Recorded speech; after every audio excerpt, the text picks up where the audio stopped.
तो जय हिंद एवरीवन, मेरा नाम है जतिन और स्वागत है आपका जियो अफेयर्स में। नाउ परसों से लेकर आज तक दुनिया ने इस भारत की एक छोटी सी सोशल मीडिया पावर का एक एग्जांपल देखा है। अभी पीएम मोदी जी ने लक्षद्वीप को विजिट किया था, जहां पर इन्होंने अपनी विजिट की कुछ फोटोज़ सोशल मीडिया पर शेयर करी, जिसमें ट्विटर, इंस्टा जैसे सोशल मीडिया प्लेटफॉर्म्स आते हैं। और इस फोटोज़ के साथ इन्होंने लिखा है कि recently I had the opportunity to among the people of Lakshadweep.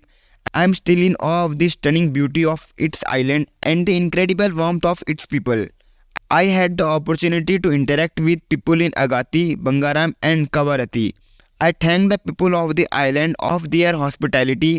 Here are some glimpses, including aerial glimpse from Lakshadweep. और बस मोदी जी की लक्षद्वीप की सिर्फ इन फोटोज़ की वजह से लक्षद्वीप गूगल में सबसे ज़्यादा सर्च करने वाला कीवर्ड बन गया है। तो ये तो एक एग्जांपल है भारत की एक सोशल मीडिया पावर का। बट हमारे पास इतनी प्यारी जगह होते हुए भी आज भी भारत के लोग मालदीव जैसे देशों में हॉलीडेज़ को सेलिब्रेट करने जाते हैं।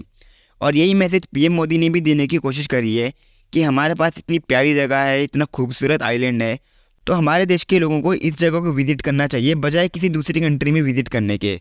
क्योंकि लक्षद्वीप से ठीक नीचे मालदीव जैसा देश आता है जिसकी इकॉनमी मेन टूरिस्ट से ही चलती है। और ये अच्छी बात है कि कोई दूसरा कंट्री अपनी इकॉनमी को इस तरह से भी बूस्ट दे रहा है, और इंडिया के लिए सीखने वाली चीज़ भी हो सकती है। हमें भी लक्षद्वीप की इंफ्रा को डेवलप करना होगा, इसको एक खूबसूरत डेस्टिनेशन बनाना चाहिए।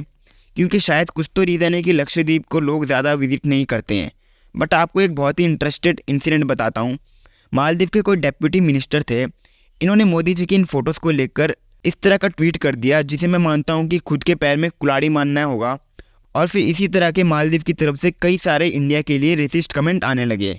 लेकिन इसका रिएक्शन फिर ये हुआ कि इंडिया की तरफ से 7500 से भी ज़्यादा मालदीव की होटल बुकिंग कैंसिल हो गई और 2300 से भी ज़्यादा लोगों ने फ़्लाइट्स कैंसिल कर दी। और फिर इसी इंसिडेंट ने लक्षद्वीप वर्सेस मालदीव के टॉपिक को भी उछाल दे दिया। और हाल ही के दिनों में मालदीव के रिलेशंस इंडिया के साथ बहुत ही ज़्यादा ख़राब भी हुए हैं, क्योंकि यहाँ पर सरकार ही ऐसी आई है जो पूरी तरह से प्रो चाइना है और पूरी तरह से एंटी इंडिया है। और इसके प्रेसिडेंट बने हैं मोहम्मद मुइज़ू। इन्हीं की पार्टी के किसी लीडर ने ये रेसिस्ट कमेंट कर दिए थे। और अब यही मालदीव के प्रेसिडेंट चाइना की विजिट पर भी जाएंगे, जहाँ पर पॉसिबिलिटी है कि ये चाइनीज़ स्पाई शिप्स को अपने यहाँ डॉक करने की परमिशन भी दे दे। क्योंकि श्रीलंका ने भी इनकी शिप्स को बैन कर दिया है। मतलब श्रीलंका ने तो सारी फॉरेन रिसर्च शिप्स को बैन किया है, बट रीज़न चाइनीज़ शिप्स का ही है।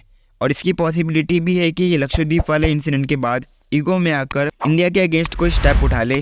और अगर आपने चैनल को सब्सक्राइब नहीं किया है तो चैनल को सब्सक्राइब कर देना और वीडियो को लाइक कर देना। तब तक के लिए जय हिंद, जय भारत।